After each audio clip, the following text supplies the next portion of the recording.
kind of dark from where I got it, but we can see it. You can see the cherubim here, right? It's got the poles for carrying it that are never supposed to be removed, right? Once they're inserted, they're never supposed to be removed. I don't know about the rest of the furniture. I think those could be removed, but this one has to stay. There's some decoration. There's the lid, right? It's 2 cubits long by a cubit wide and 1.5 cubit tall, right? There's also, all right. Yes, Dan. Then it just pointed out there's an echo of this ark that happens in the New Testament when Mary Magdalene looks in the empty tomb after Jesus is gone. She sees 2 angels and she sees this bench he's laying on, and it's a visual similarity to the ark. Okay, yeah, so two cherubim. Cherubim are, I guess we can call them angels. They're supernatural beings that guard God's throne. So when you see cherubim, that means they're guarding something important to God. That's why there's cherubim outside the Garden of Eden, right? That's why there's cherubim on the veil and cherubim on the ark, right? So it's called the Ark of the Testimony in Exodus because the testimony is the covenant. So they're like words. For whatever reason, they started calling it something else. It will ultimately contain, of course, the 2 stone tablets, the Omer of manna, and Aaron's budding staff. And in verse 25-22, God said, "And I will meet you there and speak with you from above the cover / proprietary between the 2 cherubim that are on top of the ark of the testimony, all that I will command you concerning Israel's sons." So God's presence will be there specifically between the cherubim. So the ark holds the covenant, and it acts as God's footstool on earth, providing a link with God. In Egypt, arks were very common. They put objects sacred to the god in them and would place them before their idols. So this is a similar religious practice. The fact that the ark is the first object God commands to be built shows us the importance of it. Nothing else is more important for them to build than the ark. Numbers 4:5-6 also reveals there are 3 coverings for the ark: the veil, the sea creature skin, and the blue cloth. The ark is covered while they travel and not naked like an ark. Maybe before battle, but normally it's all wrapped up to protect it from the elements and dust and stuff, right? The lid is called the kaporet. Scholars debate exactly how to translate this word. Most commonly it's mercy seat, or the propitiatory, or the expiation lid, or cover, or atonement cover. The word comes from the verb kapar, or make atonement, right? The Septuagint goes with hilestrion, which means I cannot say this word, propitiatory. Propitiatory, yes, propitiatory. So again, making atonement, making amends, that sort of idea. And then of course we have the cherubim on there, and throughout the ancient world, they are throne guardians, protectors of a deity's throne. And this symbology would tell the Israelites that God's throne is with them, therefore God is with them. Where the ark goes, God goes. It's just a visual reminder to them in the language of the time. You have any questions about the ark? Yes? So according to the Exodus 25, the mercy seat is of pure gold. And I know this might sound bad, but in the illustration you showed, the ark was wood. But so the mercy seat would be on top of the ark itself. Is that what I understand? Yeah. That is actually gold. It might not look it, but that is supposed to be gold, because the ark is a wooden box covered in gold, and then this would be the lid here, and that's made of gold. And the cherubim are made of beaten gold. Yeah. Yeah. Yes, Mom?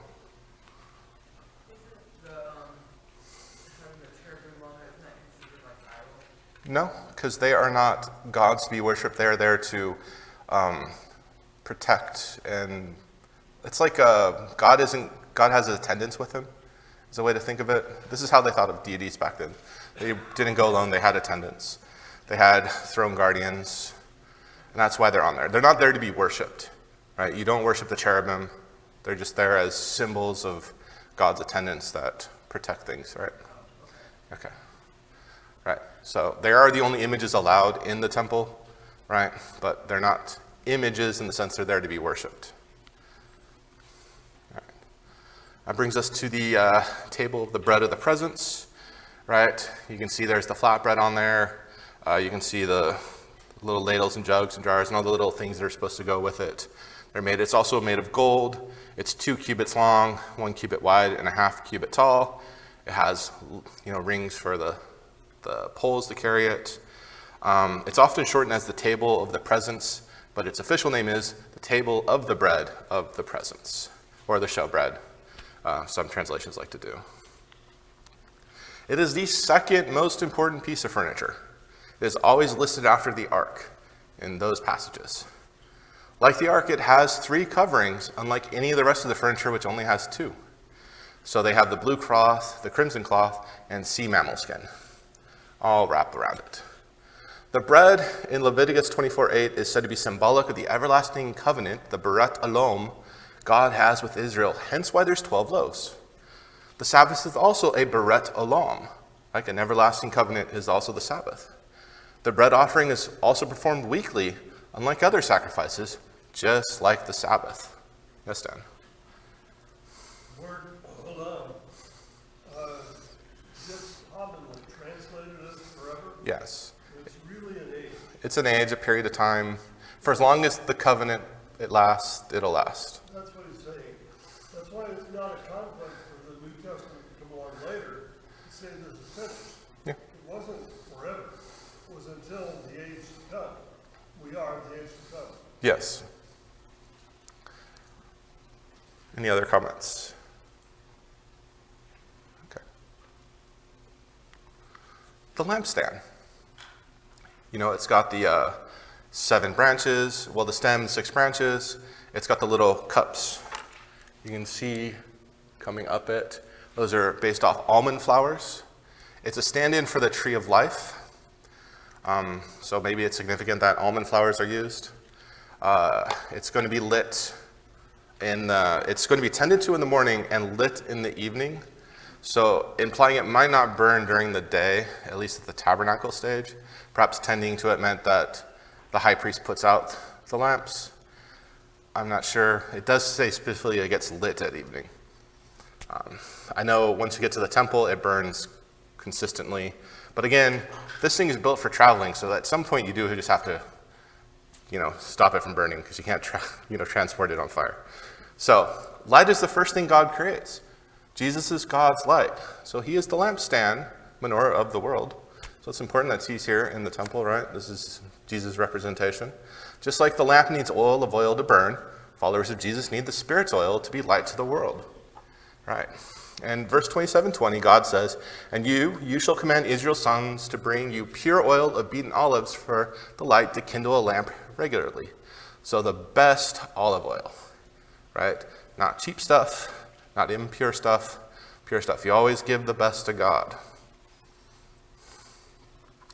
Then this brings us to the tabernacle's curtains. I don't know how well you can see it here. See, there's cherubim that are actually on the side. You see this right here? That's the stitching line. So it's actually made of 5 long strips that are stitched together to form one half of the curtain, and then the other half drapes over the end, and they're joined together here by gold hooks to make the 2 halves, because I would imagine the entire full thing would just be too heavy to carry, so it's able to be divided in half for transport. But yeah, so it's made of 20 strips of red and blue linen woven together. It's each one of those lengths is 28 cubits long and 4 cubits wide, and then those 5 things are stitched together to make it 20 cubits in length for each one and 40 cubits for the entire tabernacle, right? And the tabernacle itself is 75 feet by 150 feet.